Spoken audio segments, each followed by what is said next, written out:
எங்களை அதிகமாக நேசிக்கிற எங்கள் நல்ல பிதாவே, நன்மையான நல்ல அதிகால நேரத்துக்காக நன்றியோடுமை துதிக்கிறப்பாமை ஸ்தோத்திரிக்கிறோம். இந்த நேரத்திலும் ஆண்டவரே உடைய பாதபடத்தில் கடந்து வரவும், அப்பாவுடைய நாமத்தை மகிமைப்படுத்தவும், எம்ஏஜி ஹாஸ்பிட்டல் வாய்ஸ் மூலமாக இவருடைய மக்களுக்காக ஆலோசனை கொடுத்து ஜெபிக்கவும் கர்த்தர் நல்ல வாய்ப்பு தந்ததுக்காக உமக்கு நன்றி அப்பா. இந்த நாளே கூடிய எங்களோட வாழ்க்கை எங்களுக்கு தந்தீரே உமக்கு கோடி கோடி ஸ்தோத்திரம். கடந்த நாட்கள் எல்லாம் எங்களுக்கு நல்லவராய் எங்கள் கூடவே நடத்தினதுக்காக நன்றி. நாங்கள் கேட்டதுக்கும் அதிகமாக எங்களுக்கு நன்மையை தந்து எங்களை பாதுகாத்ததுக்காக ஸ்தோத்திரம். ஜீவன் பலன் சுகம் தீர்காயுசு தந்து இந்த ஒரு புதிய நாளை கூடி காண எங்களுக்கு எல்லோருக்கும் நீ பாக்கியம் தந்ததுக்காக ஸ்தோத்திரம். தமிழகத்திலும் இந்தியாவிலும் இந்தியாவுக்கு வெளியிலும் இருந்து இந்த ஜெபத்தை சந்தோஷத்தோடு ஏற்றெடுக்கிற ஒவ்வொரு பிள்ளைகளையும் குடும்பமாய் கர்த்தர் அனுகிரகிக்கணும், ஆசீர்வதிக்கணும். கர்த்தாவே, பலகீனர் உண்டப்பா, அநேக கர்த்தாவே ஸ்தோத்திர வயதானவர் உண்டப்பா, அநேக பிரச்சனை உள்ள மக்கள் உண்டப்பா, வியாதியுள்ள மக்கள் உண்டப்பா, பலப்பட்ட போராட்டங்களுக்குள்ளே முழுகி கிடக்கிற மக்கள் இந்த ஜெபத்தில் உண்டு. கர்த்தாவே, அவர்களை எல்லாம் கர்த்தர் ஆறுதல் படுத்தி தைரியப்படுத்தி அவரவர்களுக்கு தேவையான நன்மை கொடுத்து அவர்களுடைய எல்லா விதமான தேவைகளை சந்தித்து கனப்படுத்தி மேன்மைப்படுத்தி ஆசீர்வதிக்கும்படி நம்முடைய கருத்தில் கொடுக்கிறோம். இந்த ஜெபம் என் மக்களுக்கு எல்லாருக்கும் ஆசீர்வாதமாய் அமையட்டும். நம்முடைய நாமம் மட்டும் மகிமைப்பட என்னை பலப்படுத்தும். இயேசு கிறிஸ்துவின் நாமத்தில் ஜெபங்கள் நல்ல பிதாவே, ஆமேன், ஆமேன், ஆமேன். அன்னோட பரிசுத்த நாமம் மகிமைப்படுவதாக. இன்னைக்கு என்னோட ஜெபத்திருக்கிற அனைவரையும் கிறிஸ்து இயேசுவின் நாமத்தில் நான் வாழ்த்துகிறேன், வரவேற்கிறேன். கர்த்தர் உங்கள் அனைவரையும் நிச்சயமாகவே ஆசீர்வதிப்பாராக. இன்றைக்கு நம்முடைய ஜெபம் ஆரம்பித்து 1204 நாளுக்குள்ளே பிரவேசிக்க தேவன் நமக்கு கிருபை தந்திருக்கிறார். இந்த மட்டும் நடத்தினார், இனிமேலும் நடத்துவார். ஒரு வேத வாக்கியத்தை வாசிக்கலாம். செப்பனியாவின் புஸ்தகம் 3ஆம் அதிகாரம், செப்பனியாவின் புஸ்தகம் 3ஆம் அதிகாரம் 15வது வசனம். கர்த்தர் உன் ஆக்கினைகளை அகற்றி உன் சத்துருக்களை விலக்கினார். இஸ்ரவேலின் ராஜாவாக கர்த்தர் உன் நடுவில் இருக்கிறார். இனி தீங்கே காணாதிருப்பாய். 4 காரியங்கள் அதுக்குள்ளே அடங்கி இருக்கின்றன. 1, கர்த்தர் உன் ஆக்கினைகளை அகற்றி. கர்த்தருக்கு ஸ்தோத்திரம். அவர் சொன்ன அப்படியே செய்வாங்க. கர்த்தர் உன் ஆக்கினைகளை அகற்றி. 2வது, உன் சத்துருக்களை விலக்கினார்.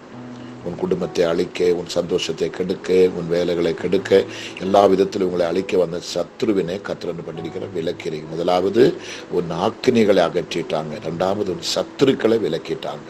அடுத்தது 3வது, இஸ்ரவேலின் ராஜாவாக கர்த்தர் உன் நடுவில் இருக்கிறார். பார்த்தீங்களா, சத்ரு இருந்த இடத்தில் இப்போ ஆண்டவர் இருக்கிறார், உன் நடுவில் இருக்கிறார். எல்லா விதத்திலும் உங்களுக்கு நன்மை செய்ய, உங்களை பாதுகாக்க அவர் நடுவில் இருக்கிறார். அடுத்து 4வதாக, இனி தீங்கே காணாதிருப்பாய். ஏன்னு கேட்டா, முதலாவது ஆக்கினை அகற்றிட்டா, சத்ருவை விலக்கிட்டு அந்த இடத்துல என்ன பண்ணிருக்கிறாங்க, அவரே இப்ப இருக்கிறாங்க. இஸ்ரவேலின் ராஜாவாக கர்த்தர் உன் நடுவில் இருக்கிறார். அப்போ அவர் இருக்கிறதுனால என்ன சொல்றா, இனி நீ தீங்கே காணாதிருப்பாய். கர்த்தருக்கு ஸ்தோத்திரம். நிச்சயமாகவே நீங்க இந்த வார்த்தையை 100% நம்புகிறது உண்டானால் உங்களோட வாழ்க்கையில் இன்று முதல் கர்த்தர் உங்க நடுவில் இருப்பாங்க. இனி எந்த தீங்கும் உங்களை அணுகாது. உங்களை ஆக்கினைக்குள்ள தீர்க்க பார்த்தவர்கள், உங்களுடைய அழிக்க பார்த்த சத்ரு எல்லாத்தையும் கர்த்தர் விலக்கி உங்க நடுவிலே, உங்க குடும்பத்தின் நடுவிலே, உங்க வாழ்க்கையில உன் நடுவிலே அவர் வந்திருக்கிற இஸ்ரவேலின் ராஜா கர்த்தராகி கர்த்தர் உன் நடுவில இருக்கிறார். அவர் இஸ்ரவேலின் ராஜாவாக கர்த்தர் உன் நடுவில இருக்கிறார். இனி என்ன செய்ய மாட்டாங்க, தீங்கே காணாதிருப்பாய். நீங்க இதை நம்பினால் உங்களோட வாழ்க்கை முழுவதும் செழிக்கும், உங்க வாழ்க்கை முழுவதும் சந்தோஷமாகும், உங்க வாழ்க்கை முழுவதும் ஆனந்தமாகும். ஒரு குறையும் கர்த்தர் உங்களுக்கு வைக்க மாட்டார்.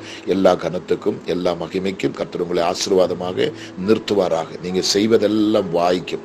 இதுவரைக்கும் சத்ரு உங்களை நன்மை அனுபவிக்க விடல, சந்தோஷத்தை அனுபவிக்க விடல, ஆரோக்கியமா இருக்க விடல, சமாதானமா இருக்க விடல, நீங்க கர்த்தரோடு நெருங்கி இருக்க விடல, அவருடைய இதயத்துக்கு ஏற்ற பிள்ளைகளாக வாழ உங்களை அனுமதிக்கல. தொட்டதெல்லாம் உங்களுக்கு கஷ்டம், தொட்டதெல்லாம் நஷ்டம், தொட்டதெல்லாம் வேதனை, எங்க பக்கம் எதெடுத்தாலும் தோல்வியும் கண்ணீரும் கஷ்டமும் எரிச்சலும் கோபமும் மூர்க்கமும் இதுதான் நம்முடைய வாழ்க்கையில இருந்தது. ஏன்னு கேட்டா, ஒரு சத்ரு உங்களை ஆட்டி படைத்து கொண்டே இருந்தார். அது உங்களுக்கு தெரியல. அந்த சத்ரு உங்களை ஆட்டி படைக்கிறது. நீங்க அனுபவிக்க வேண்டிய நன்மைகள், நீங்க அனுபவிக்க வேண்டிய சந்தோஷம், நீங்க அனுபவிக்க வேண்டிய ஆசீர்வாதம், நீங்க அனுபவிக்க வேண்டிய சரீர சுகம், தீர்க்காயுசு, எல்லா கன மகிமையும் நீங்கள் அனுபவிக்க விடாதபடி ஒரு துஷ்ட கரம் அதை தடுத்து கொண்டுதான் சொல்ற. உன் சத்துருக்களை விலக்கு நான் சொன்ன பார்த்தீங்களா, அந்த துஷ்ட கரம் அது எல்லாத்தையும் நீங்களும் உங்க சந்ததிகளும் அனுபவிக்க விடாதபடி அதை தடுத்தார். உங்க சபைகளில் அற்புதங்கள் அதிசயங்கள் நடக்க விடாதபடி சத்ரு அதை தடுத்தார். சபைக்கு ஆத்துமாக்கள் ஆத்துமாக்கள் வரவிடாதபடி வந்த ஆத்துமாக்களை சிதறடிக்கும்படி சத்ரு அதை செய்தார். ஆண்மை கர்த்தருக்கு ஸ்தோத்திரம். எந்த விதத்திலும் நீங்க மன நிம்மதியாயிராதபடி, சந்தோஷத்தை அனுபவிக்க விடாதபடி, துக்கமும் கண்ணீரும் புலம்பலும் வறுமையும் பட்டினியும் வியாதியும் பெரும் படும் தோல்விகளும், எதெடுத்தாலும் தோல்வி, எதெடுத்தாலும் வேதனை, எந்த பக்கம் திரும்பினாலும் பிரச்சனை, அப்படி உங்களை ஆட்டி படைத்த சத்துருக்களை கர்த்தர் என்ன பண்ணிருக்கிறார்? விலக்கினார். விலக்கிட்டு இஸ்ரவேலின் ராஜாவாக கர்த்தர் நடுவிலே இருக்கிறார். எத்தனை பேர் ஆமீன் சொல்ல ஆயத்தமா இருக்கிறீங்க?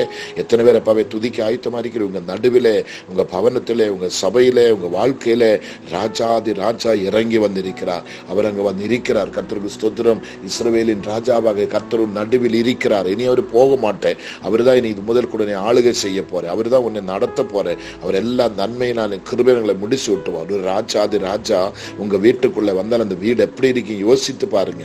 அந்த வீடு எப்படி இருக்கு யோசித்து பாருங்க. அது குடிசை வீடோ வாடகை வீடோ எப்படிப்பட்டதோ, அது நடுவில் கர்த்தர் வருகிறார். உங்க நடுவில் கர்த்தர் வருகிறார். உங்க சபைக்கு கர்த்தர் வருகிறார். உங்களோட பிரச்சனைக்கு முன்னே கர்த்தர் வருகிறார். கர்த்தர் நாக்கினிகளை அகற்றி உன் சத்துருக்களை விலக்கினார். இஸ்ரவேலின் ராஜாவாக கர்த்தர் நடுவில் இருக்கிறார் சொல்லி அவர் நடுவிலே இருந்துன்னு சொல்றார். இனி நீ தீங்கே காணாதிருப்பாய். இன்னும் நீ தீங்கே காணாதிருப்பாய். ஏன்? தீங்கே கொன்றவனும் நடுவிலே வந்து இருக்கிறார். தீங்கே கொண்டு வந்தவனை துரத்தினவரும் நடுவிலே இருக்கிறார். கர்த்தருக்கு ஸ்தோத்திரம் உண்டாவதாக. இனி நீ தீங்கே காணாதிருப்பாய். உங்களாலே ஆமீன் சொல்லி ஸ்தோத்திரம் சொல்லி ஏற்றெடுத்து உங்களுக்கு சொந்தமாக்க மனது உண்டானால் இன்று முதல் நீங்க தீங்கே காண மாட்டீங்க. நீங்க எடுக்கிறதில்ல உங்களுக்கு ஆசீர்வாதமா மாறும், சந்தோஷமா மாறும், அனுகிரகமா மாறும், கம்பீரமா மாறும். ஒரு குறையும் உங்களோட வாழ்க்கையில் கர்த்தர் வைக்க மாட்டார். ஒரு கேடும் உங்களுக்கு கர்த்தர் கொண்டு வர மாட்டார். நிச்சயமா கர்த்தர் அற்புதத்தை உங்களுக்கு செய்வாராக என்பதை உங்களுக்கு 100% நான் அதை உங்களுக்கு தெரியப்படுத்துகிறேன். நீங்க ஏற்றெடுத்தால், நீங்க விசுவாசித்தால், நம்பினால், இந்த சத்திய வேதம் சத்தியம் என்று நீங்க உண்மையா அறிந்தால் நிச்சயமாகவே உங்களோட வாழ்க்கையில் கர்த்தர் பலத்தை அற்புதங்களை நிச்சயமா செய்வார். நிச்சயமா செய்வார். ஆமென்.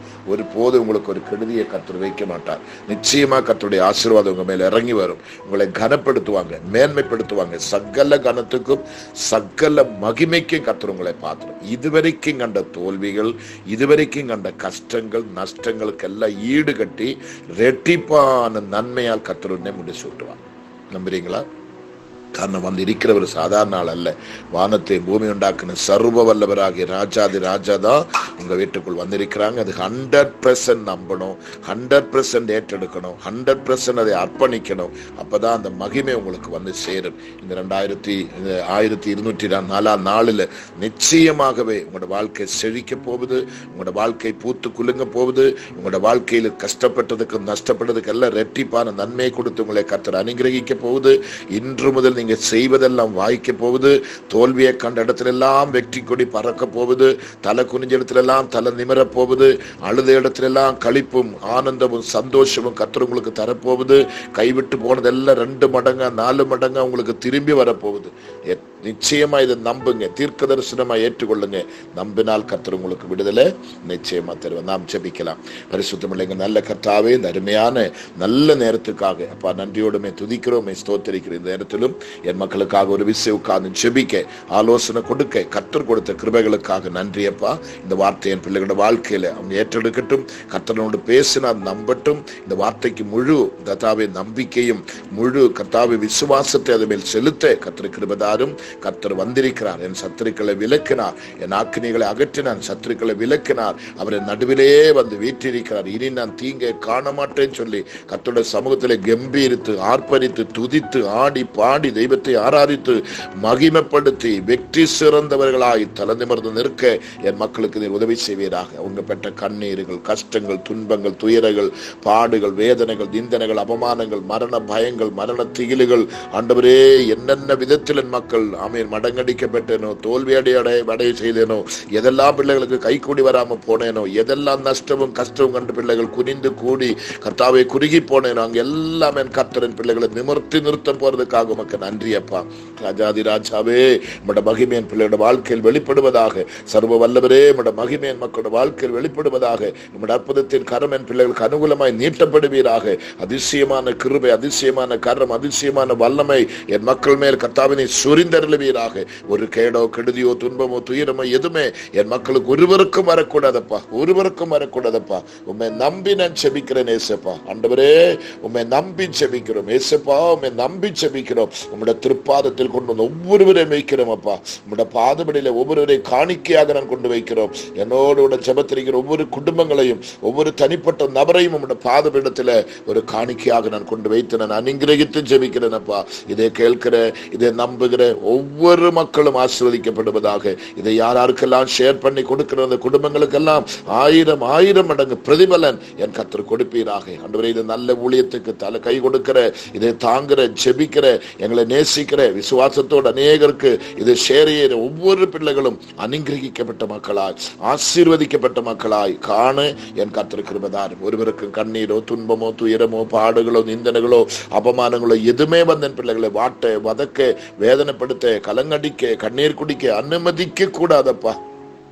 மன நிம்மதியோடு பிள்ளைகள் வாழட்டும், சந்தோஷத்தோடு வாழட்டும், ஆரோக்கியத்தோடு வாழட்டும். ஆண்டவரே, செழிப்பா என் பிள்ளைகளை காணட்டும். வறுமை பட்டினி எதுவுமே வேண்டாம், கடன் காரியங்கள் எதுவுமே வேண்டாம். கடன் சாபங்கள் எல்லாம் ஒழியட்டும். எல்லா வியாதிகள் என் மக்களை விட்டு ஒழியட்டும். எல்லா கண்ணிகள் ஒழியட்டும், கண்ணீர்கள் ஒழியட்டும். எல்லா விதமான மாறாவுடைய அனுபவங்கள் எல்லாம் ஒழிஞ்சு போகட்டும். ஆண்டவரே, எமக்கு நன்றியப்பா. தரித்திரங்கள், பாடுகள், நிந்தனைகள், அபமானங்கள், கேலிகள், பரிகாசங்கள், துன்பத்தை கண்ட நாட்கள் எல்லாம் ஒழிஞ்சு போகுவதாக இயேசு கிறிஸ்துவின் நாமத்தை நான் கட்டளை கொடுக்கிறப்பா. அங்கெல்லாம் கர்த்தருடைய சந்தோஷம், கர்த்தருடைய சமாதானம், கர்த்தருடைய அன்பு, கர்த்தருடைய கிருபை, கர்த்தருடைய தயவு, உம்முடைய ஐஸ்வர்யம், உம்முடைய கனமகிமை, உம்முடைய தீர்க்காயுசு, உம்முடைய சுகம் ஆண்டவரே அந்த இடத்துல எல்லாம் நிரம்பட்டும் நிரம்பட்டும் நிரம்பட்டும். அதுக்காக நான் செபிக்கிறப்பா. ஒவ்வொரு குடும்பத்து மேலும் கருணை உள்ள கரம், தயவுள்ள கரம், வல்லமை உள்ள கரம் அப்பா நீட்டி என் மக்களை எல்லாரும் நீர் ஆசீர்வதிக்கிறதுக்காக உமக்கு நன்றியப்பா. ஒரு ஆசீர்வாதத்தினுடைய மகிமை, ஒரு ஆசீர்வாதத்தினுடைய அனுகிரகத்தினுடைய அந்த உறவிடம் என் மக்களுக்கு நீ தொடர்ந்து கொடுக்கிறதுக்காக ஸ்தோத்திரம் ஆண்டவரே. எல்லா குடும்பத்தின் நிலைமை மாறட்டப்பா. பட்ட மரமாய் இருக்கிற பிள்ளைகள் எல்லாம் பச்சை மரமாய் மாறட்டப்பா. இலை உதிர்ந்த மரங்கள் எல்லாம் இலை உதிராத நிற்கட்டப்பா. ஆண்டவரே, உமக்கு நன்றி அப்பா. எதெல்லாம் வாய்க்காத போனேனோ, எதெல்லாம் கைவிட்டு போனேனோ அதெல்லாம் பிள்ளைகளுக்கு வாய்க்க பண்ணட்டுமாப்பா. ஒரு கேடும் ஒரு கெடுதியும் என் பிள்ளைகளுக்கு வேண்டாப்பா. நம்பிக்கையோடு நான் செபிக்கிறோம், நம்பிக்கையோடு நான் செபிக்கிறோம், உண்மையாக நம்பிக்கையோடு நான் செபிக்கிறோம், விசுவாசத்தோடு நான் செபிக்கிறோம் அப்பா. என் மக்களை கைவிடக்கூடாது, என் மக்களை மறக்க கூடாது, என் மக்களை நீ ஒருபோதும் கைவிடக்கூடாது, ஒரு நாளும் மறக்க கூடாதுப்பா. ஒருவரும் கைவிடப்பட்டு போக நீர் அனுமதிக்க கூடாதுப்பா. உம்முடைய கிருபையுள்ள கரமப்பா, உம்முடைய தயவுள்ள கரமப்பா, உம்முடைய வல்லமை உள்ள கரமப்பா, உம்முடைய பராக்கிரம் செய்கிற கரமப்பா, உம்முடைய பெரிய கரமப்பா என் பிள்ளைகளுக்கு அனுகூலமாய் மாறட்டுமே. அதுக்காக நான் செபிக்கிறேன். கர்த்தரதை செய்கிறதுக்காக நன்றி ஏசப்பான். இதை செய்கிறதுக்காக நன்றி ஏசப்பான். இதை செய்கிறதுக்காக நன்றி ஏசப்பான். இதை செய்கிறதுக்காக நன்றி அப்பா. கோடி கோடி நன்றி அப்பா. கனத்துக்குரிய, மகிமைக்குரிய, அனுகிரகிக்கப்பட்ட, ஆசீர்வதிக்கப்பட்ட கனவான்களாக என் பிள்ளைகளை எல்லாம் மாற்றுங்கப்பா. ஆண்டவரே, உமக்கு நன்றி அப்பா. பலவீனம் எல்லாம் மறையட்டப்பா. எல்லாம் பலவான்களாய் மாற்றுங்கப்பா. கனவீனம் எல்லாம் மாற்றுங்கப்பா, கனவான்களாய் மாற்றுங்கப்பா. சிறுமைப்பட்டவங்கள் எல்லாம் ஆண்டவரே அந்த சிறுமையை தூக்கி எடுத்து நிலநிறுத்துங்கப்பா. அடிமத்தனமாய் கடந்த பிள்ளைகளுடைய எல்லா நுகங்களை முறித்து, கயிறுகளை அறுத்து, குனிந்த தலையை நிமரச் செய்யுங்கப்பா. எங்கெல்லாம் கண்ணீர் வடித்தேனோ அங்கெல்லாம் கர்த்தருடைய சந்தோஷம், ஆனந்தங்கள் பெருகட்டப்பா. என் பிள்ளைகளுக்கு நல்ல சரீர சுகம், நல்ல தீர்க்காயுசு, நல்ல ஆரோக்கியம், நல்ல மன அமைதி, மன நிம்மதி என் மக்களுக்கு கொடுங்கப்பா. படுத்தா நல்ல நிதிரையை கொடுங்கப்பா. சாப்பிட்டா ஜீரண சக்தி கொடுங்கப்பா. சாப்பாடுக்குள்ள வழிகளை ஒதுக்கி கொடுங்கப்பா. நல்ல வஸ்திரங்களை கொடுங்கப்பா. நல்ல வீடுகளை கொடுங்கப்பா. நல்ல வேலையை கொடுங்கப்பா. குடும்பமாய் பூர்ண ரட்சிப்புக்குள்ள இருக்கட்டப்பா. பூர்ண ரட்சிப்புக்குள்ள இருக்கட்டும். ஆண்டவரோடு இருக்கட்டப்பா. பேருக்கோ கடமைக்கோ அல்லப்பா. ஆண்டவரை ஏமாற்றுகிற பிள்ளைகள் அல்லப்பா, வஞ்சிக்கிற பிள்ளைகள் அல்லப்பா. உமக்காக வைராக்கியம் கொண்டு ஓ எங்கள் கர்த்தர் எங்கள் ஆக்கினைகளை அகற்றினார், எங்கள் சத்துருக்களை விலக்கினார். மகிமையின் ராஜா, இஸ்ரவேலின் ராஜா எங்க நடுவில் எங்க வீட்டுக்குள்ள வந்து இருக்கிறார். ஆனபடி தீங்கு எங்களை காண விடாதபடி எங்களது தெய்வம் பாதுகாக்கும் பொழுது எசப்பா நாங்கள் ஜீவகாலம் முழுவதும் அவருக்காக நிற்கணும், அவருக்காக ஓடணும், அவருக்காக உழைக்கணும், அவருக்காக வைராக்கியம் கொள்ளணும். அப்படிப்பட்ட நம்பிக்கை என் மக்களுக்கு எல்லாருக்கும் என் தெய்வம் தந்ததுக்காக ஸ்தோத்திரம். நான் அதை விசுவாசிக்கிறேன், நம்பி என்னுடைய கருத்தில் கொடுக்கிறேன். இன்றைக்கு ஜெபத்திருக்கிற ஒவ்வொரு மக்களையும் பிதா குமாரன் பரிசுத்தாவின் நாமத்தினாலே அனுகிரகித்து ஆசீர்வாதம் செபிக்கிறோம். ஆசீர்வாதமாயிருக்கட்டும், கனமாயிருக்கட்டும். சகல துதியும் கனவும் மகிமையும் அப்பா உமக்கு ஒருவருக்கே செலுத்துகிறோம். இயேசு கிறிஸ்துவின் நாமத்தில் பிதாவே, ஆமேன், ஆமேன், ஆமேன். நிச்சயமா இந்த வசனத்தை நீங்க நம்புங்க. 4 வார்த்தை அதில் இருக்கிறது. 4 தொடர்ந்து படியுங்க, நம்புங்க. அவர் உங்க நடுவுக்கு வந்திருக்கிறாங்க. இன்னும் தீங்கு காண கர்த்தர் அனுமதிக்க மாட்டார். Okay, thank you. காட்